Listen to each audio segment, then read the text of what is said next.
Berita selanjutnya pemirsa, unit PPA Reskrim Polres Ogan Ilir saat ini tengah menangani kasus pemerkosaan yang dilakukan seorang ayah terhadap putri kandungnya di Ogan Ilir.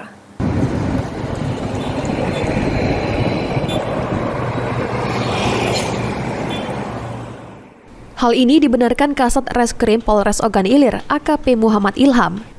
Menurut AKP Muhammad Ilham, saat ini unit Reskrim Polres Ogan Ilir telah meningkatkan status perkara ini dari penyelidikan ke tahap penyidikan.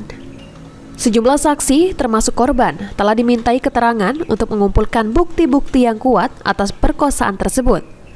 Polisi juga tengah memburu pelaku yang dikabarkan telah melarikan diri keluar wilayah Ogan Ilir.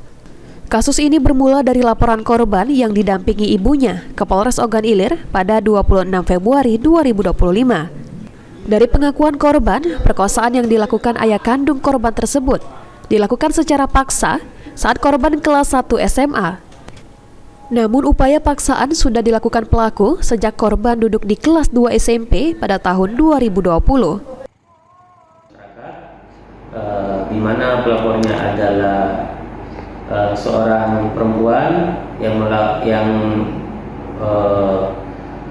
mengakui bahwa anaknya atau korban anak ini melaporkan terkait dengan dugaan persetubuhan dengan terlapor ayah kandungnya sendiri.